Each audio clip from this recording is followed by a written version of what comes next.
Hello my dear students of class 11 science, welcome to biology class. Today we are going to start with a new chapter, morphology of flowering plants. And the most important thing is that most of the topics from this chapter has been removed because we are following the new reduced syllabus. Clear? So when you go through the book, through the content part, you will see those topics like morphology and modification of root, stems and leaf. But now in the new reduced syllabus, those topic has been removed. Okay, so we are only going to deal with those topics which are there in our new reduced syllabus.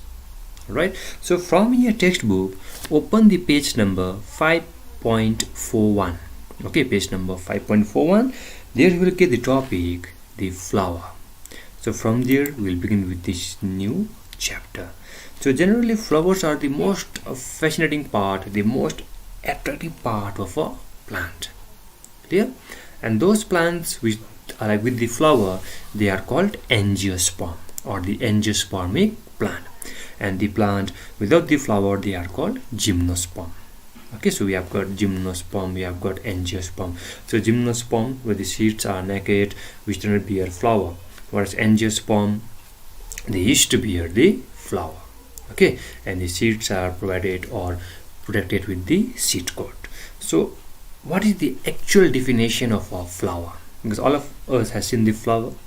So what is the main definition of a flower? So generally flower is a condensed specialized suit of an angiospermic plant. Angiospermic plant means the angiosperms. Okay, and it arises from the axial of a small leaf-like structure which is called the bract. Now which part is the bract in a flower? So if you look at the structure of a flower, you will find the leaf-like structure. Okay, so this structure is called the bract.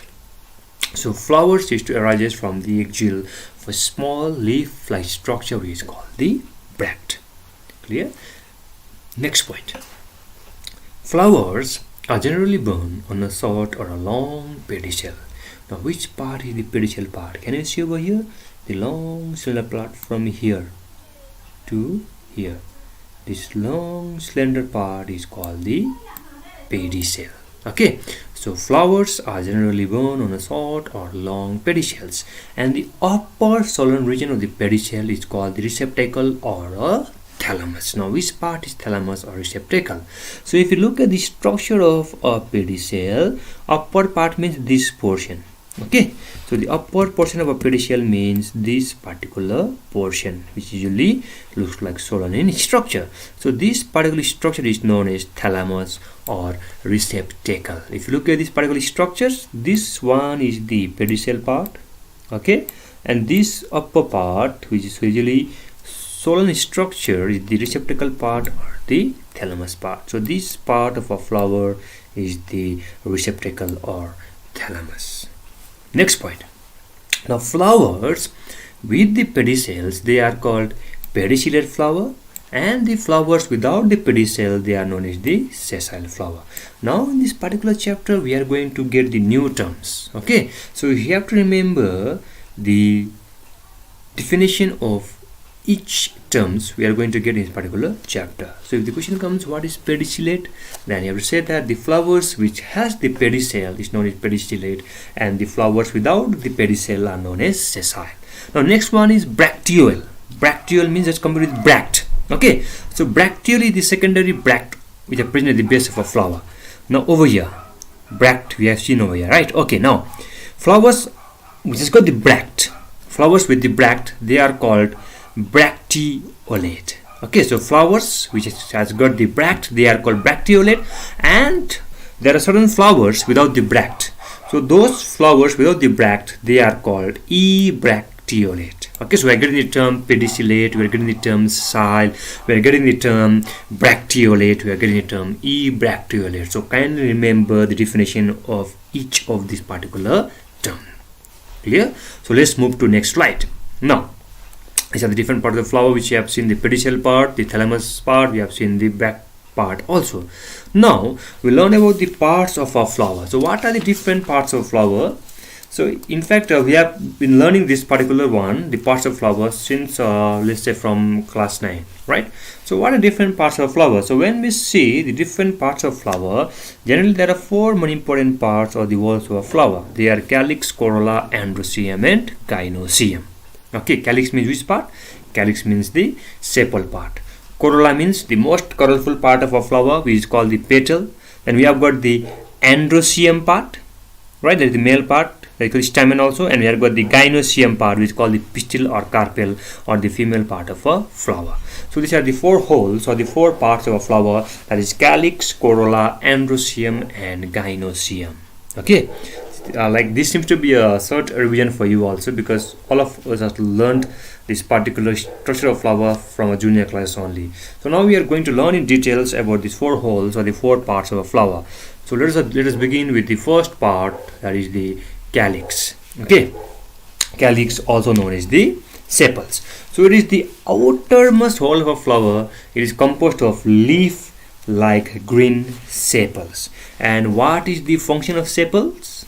Try to remember what is the function of sepals.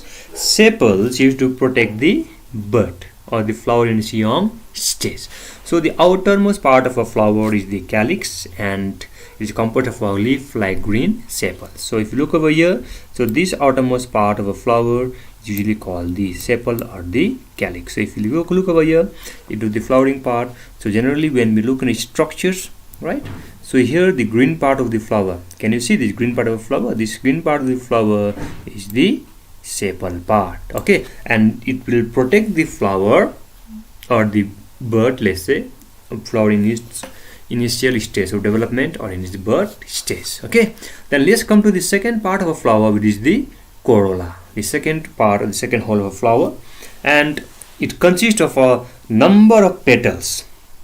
And generally these petals is to be very attractive, alright, because they are brightly colored, they are scented and are of various shapes. And the main function of these particular petals or the corolla is to attract the insect for the process of pollination. And what is pollination? It is the transfer of pollen grains from the anther of one flower to the stigma of the same flower, or to that of the another flower present on the same plant or different plant. So corolla, we can see the unit of corolla is usually the petals, which is brightly colored. So over here, this particular petals or the corolla, let's check out the colorful diagram. So here, this colorful part of the flower, can you see? This colorful part of the flower is the petal or the corolla. Okay, here also you can see this most important or this colorful part of the flower is the petal, or we can say the corolla. Now let's move to the next part of the flower, that is androsium, which is the male reproductive organ of a flower, and it mainly consists of stamens. And stamen is further divided into filament, anther and connective. In your junior classes, you have only learned that androsium or the stamen is mainly composed of 2 parts, filament and the anther. Okay, but now in higher classes you will learn that the stamen is mainly composed of filament, anther and the connective. In class 12 you will learn that the anther is bilobed. It is composed of 2 lobes, okay, or 2 parts, simply let's say. Composed of 2 parts, and each part is connected to each other by the help of a connective. So generally androsium is the male part of a flower. It consists of stamens, and stamen is further divided into filament, anther and connective. So let's see which part is the stamen part or the androsium part. Clear? So if you look over here in the diagram, so here this one is the androsium. Okay, so this is the stamen part, and this is the longer slender part, which is called the filament part, and in the anther only you will find the connective. Okay, so let's look over here. So in the diagram you can see over here, so this part, this is the anther. Okay, so these are the anther, which is a bilobed structures. Even here also you can see the structure. This is the anther. Okay, and the long slender structures where the anther are present, these particular structures, these structures are called the filament. So here also this is the anther, and this part is the filament part. So this is the anther part, okay, and this is the filament part, and in the anther you will find the connective also. So stamen is mainly composed of anther, filament and connective.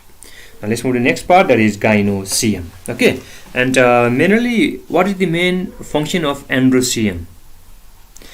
Androsium, they used to produce the male gamete, or we can say used to produce the pollen grain. Okay, now Gynecium, with the fourth part or the fourth whole of flower, it is the female reproductive organ. They also called pistil.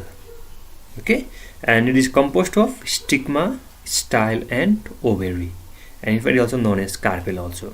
Now let's see which part is the Gynecium part. So generally this part is the Gynecium part.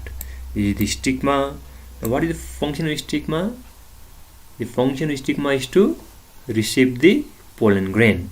Then this part is called the style. So from the style, the pollen tube will run and enter inside the ovary. Then we have got next part is called the ovary. Inside the ovary we will find the ovules. Okay, so here is the stigma part. Okay, this part is the style, and this lower portion is the ovary part. So stigma, style and ovary, these are the female part of a flower or the pistil part of a flower, and within the ovary or inside the ovary you will find the ovule. Okay, the female gamete. All right, so these are the different parts of a flower, and so remember that male gamete or the Androsium, they used to produce the pollen grain, and the female gamete is usually the ovule. So stigma is to receive the pollen grain from the style. Whenever the pollen grain germinates, on reaching the stigma, the pollen tube will emerge out on germination, and that pollen tube will run through the style and enter inside the ovary, and within the ovary we will find the ovules. So ovules form the seeds after fertilization, and ovary becomes the fruit, that is called post fertilization changes. So after fertilization, the ovule will develop into seed, and the ovary will develop into the fruit. Okay, this is the post fertilization changes in a flower after fertilization. Okay, so we have finished these different parts of flowers. Remember, they are Calyx, Corolla, Androsium and Gynecium. All right, okay, now you have to remember the function of each part of a flower. Okay, the function of calyx, the function of corolla, the function of Androsium and the function of Gynecium. Do remember each and every part and the respective function. Now let's bring you the next topic, that is taxonomic description of a flower. How can we describe a flower? Okay, so first of all we will describe the flower by the presence of the accessory and necessary wholes of a flower. Okay, so we're beginning with the topic taxonomic description of a flower. It's in the page number 5.44. So the first one we are going to discuss about accessory and necessary wholes of a flower. Now we learned that there are four parts or the four wholes of a flower, that is calyx, corolla, Androsium and Gynecium. But out of the four wholes of a flower, only two of them are involved directly in the process of reproduction, whereas the other two will simply help in the process of reproduction. Now those parts which are directly involved in reproductions are called the necessary or the essential or the reproductive wholes of a flower, and those parts which will simply help in the process of reproduction are called the accessory or non-essential wholes of a flower. So now we are going to see which part of the flower are essential and which part of the flower are non-essential. So my dear, sepals and petals, they are not directly involved in the process of reproduction. They will simply help in the process of reproductions, and therefore they are called accessory or non-essential wholes of a flower. On the other hand, the Androsium and the Gynecium, the male reproductive organ and the female reproductive organ of a flower, they will take part directly in the process of reproduction, because they used to produce the male gamete and the female gamete, that is the pollen grain and the egg. Okay, so they are called the necessary or essential or the reproductive wholes of a flower because they take part in reproduction. Okay, so now you can see over here the floral parts. We are divided into two parts, the non-essential part and the essential part. In the non-essential part, we have got calyx and corolla. Okay, the unit of calyx is sepals and the unit of corolla is petals. So generally we used to call sepal as calyx and petal as corolla. So they are not directly involved in the process of reproduction, but they simply used to help in this process. So they are called the non-essential part of a flower. On the other hand, you can see the essential part of a flower. So essential part, we are divided into Androsium and Gynecium. Androsium, the male reproductive organ of a flower, which is mainly composed of stamens, and stamen is further composed of anther, filament, and the connective, and this to produce the male gamete of a flower.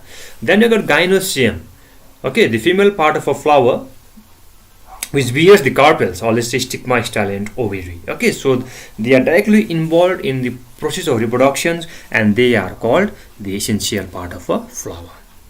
Clear? Okay, now next one we'll talk about bisexual, unisexual, and neuter flower. Now what is bisexual flower?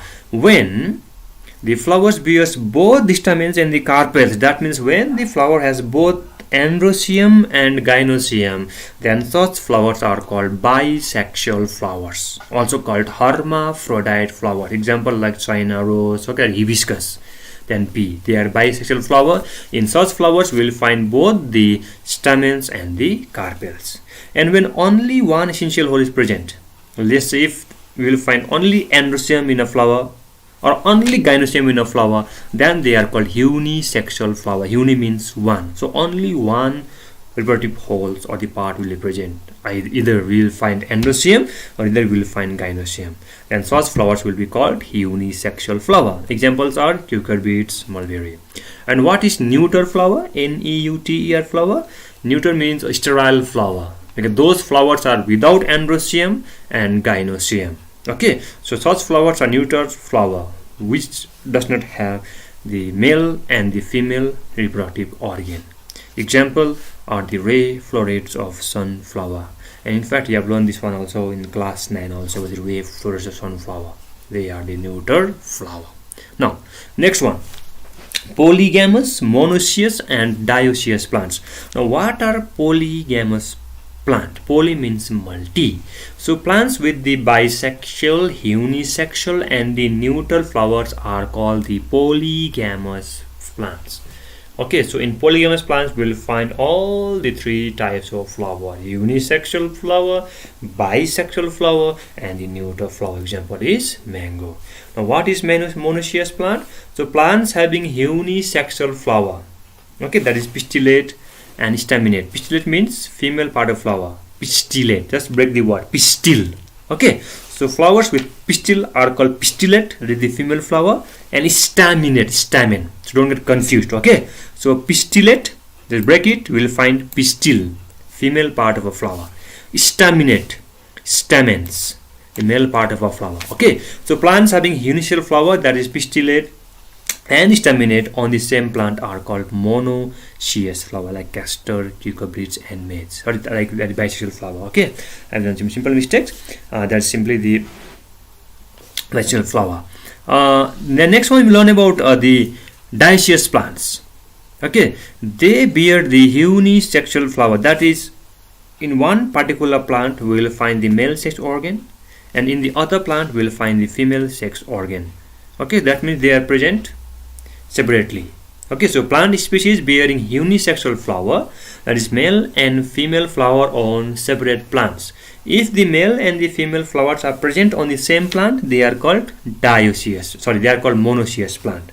But if the male and the female flowers are present on the separate plant, they are called dioecious plant. Example, mulberry, date, and palm.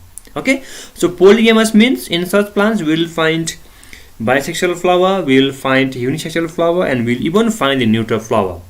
And if the male and the female sex organs are present on the same flower, we will call it monoecious plant. But if the male and the female sex organs are present on a different plant, on a separate plant, then we will call it dioecious plant. Examples are mulberry, date, and palm. Clear? So don't get confused between monoecious and the dioecious plants. Alright. Now next one, we'll talk about complete and incomplete flower. So we learned that there are 4 parts of a flower. If all the 4 essential parts or the wholes are present in a flower, then they are called complete flower. That means those flowers contains calyx, corolla, androsium and gynecium. But if any one of the whole is missing in a flower, if any one of the part is missing in a flower, then that flower is called incomplete flower. That means calyx and corolla might be present. So but let's say calyx, corolla is there, but out of androsium and gynecium, if only one is there, let's say there is calyx, corolla, androsium, there is no gynecium, then they are called incomplete flower. Okay, so if all the 4 parts or the 4 wholes are present, then they are called complete flower. Example, China rose, cotton. But if any one of the 4 wholes out of the 4 are missing, then that is called incomplete flower. Example, it's cucurbits. Okay, next one we'll talk about symmetry in flowers. We have learned about symmetry in animals. If you remember, radial symmetry, bilateral symmetry.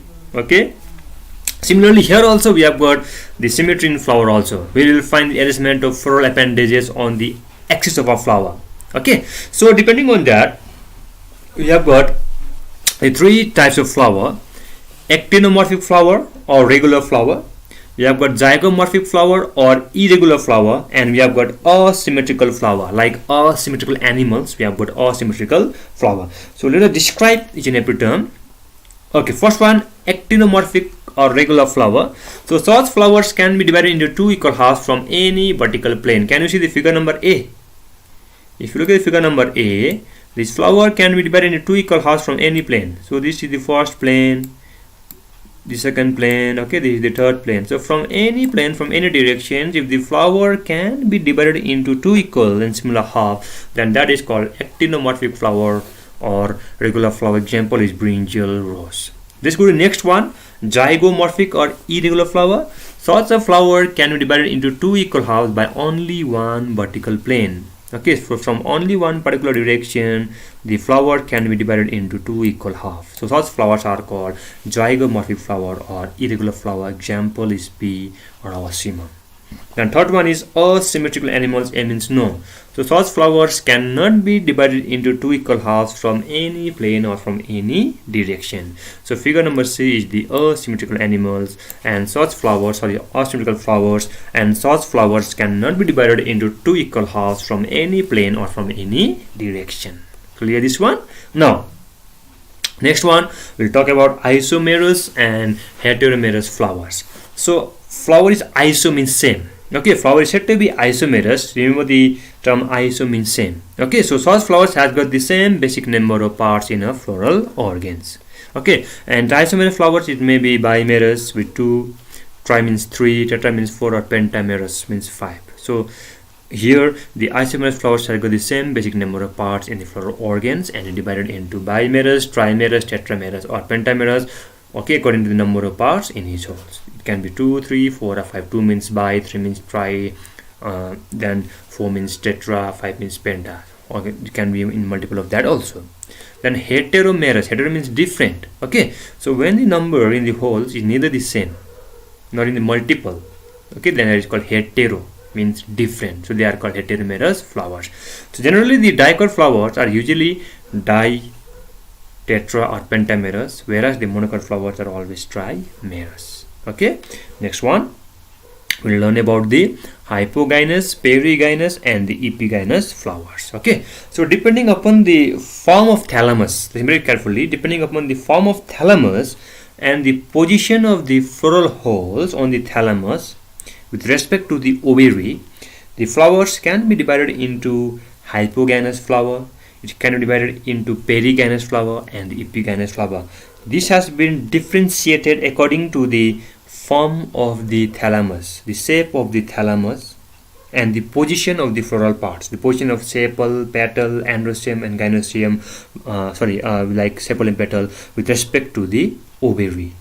Clear? So here we are going to look at this shape, the size of the thalamus as well as the position of the floral parts. We are going to look at the structure of the sepals, the structure of the petals and the structure and the location of the stamen part also. but we are comparing it with the location of the or the position of the ovary. So first of all, we'll discuss about the hypogynous flower. Okay, look in the figure. It's in the page number 5.45.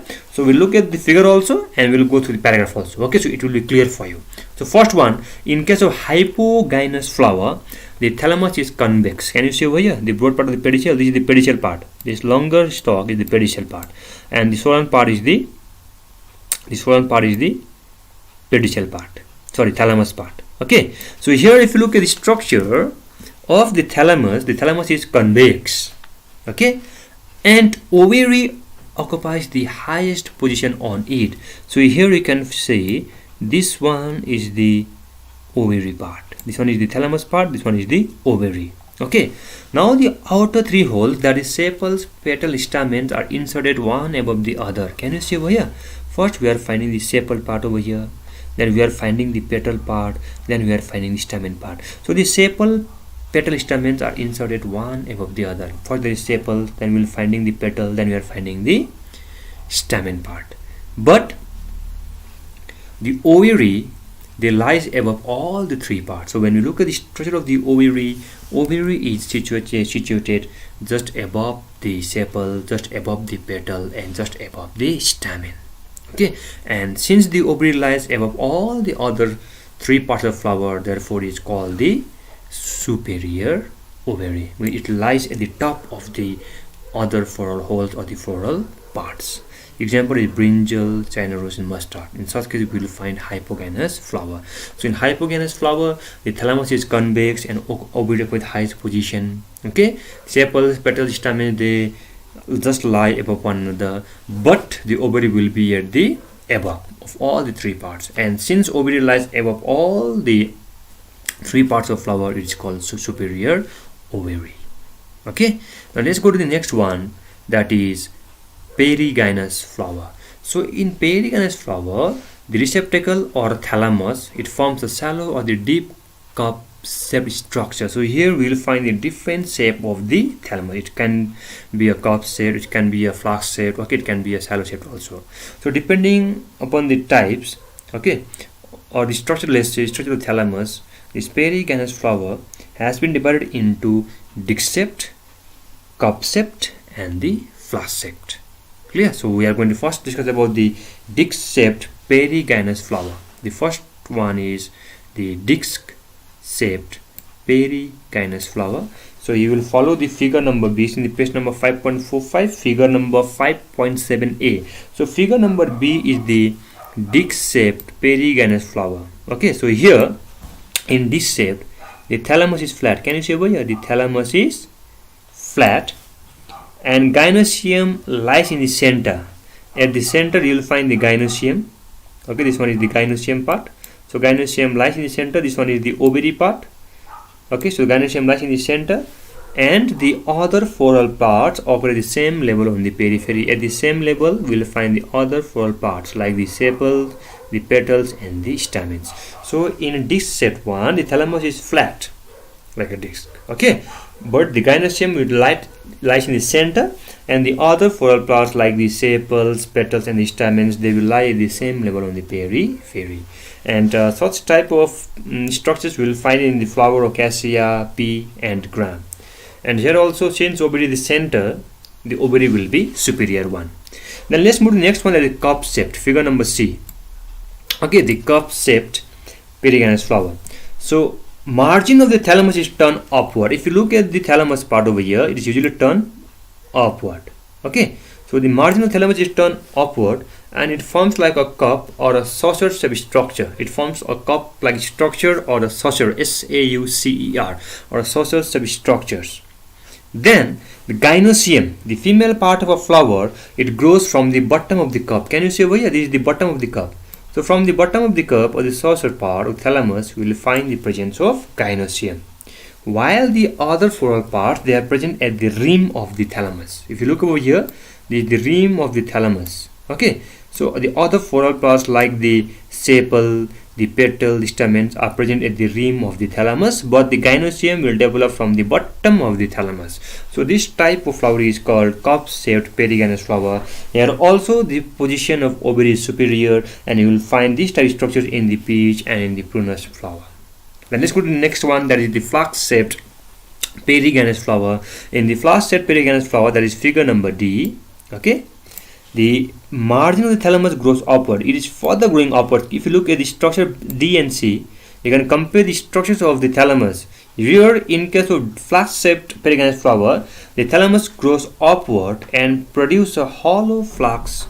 Okay, it forms a hollow flax-like structures, and at the bottom we will find the presence of gynecium, and the remaining part of the flower are present at the mouth of the flask. This is the mouth of the flask. Okay, so the remaining part of the flowers we are finding at the mouth of the flask, and at the bottom of the thalamus we are finding the presence of gynecium or the ovary. And said that this type of flower also has got the superior ovary, but since ovary is present at the bottom of the thalamus and other four parts at the mouth of the flask, it's also said that the ovary is not superior, but it is half inferior. Okay, and you will find this type of structure in case of plum and peach. Clear? So we have finished Perigynas flower also. We divided into disc-shaped, cup-shaped, and the flask-shaped. Now the next one is Epigenetic flower. Okay, figure number E. So thalamus not only surrounds the ovary completely, but also encloses it and fuses with the ovary wall. So here if you look at structures, the thalamus will completely surround the ovary. So this one is the ovary. Okay, and here the thalamus is completely surrounding the ovary. Okay, it will surround the ovary completely, but also encloses it and fuses with the ovary wall. It will fuse with the ovary wall also. Sepals, you can see over here, sepals, petals, stamens, they arise from the top of the ovary. So this one is the ovary, and from top of the ovary we will find the origin of sepals, we will find the petals, and even we will find the stamen part or the male part of a flower. So such flowers are said to be Epigenetic flower, and in this case the ovary is inferior. Examples, you can see the guava, apple, and the sunflower. Okay, so here we have finished the taxonomic description of our flower.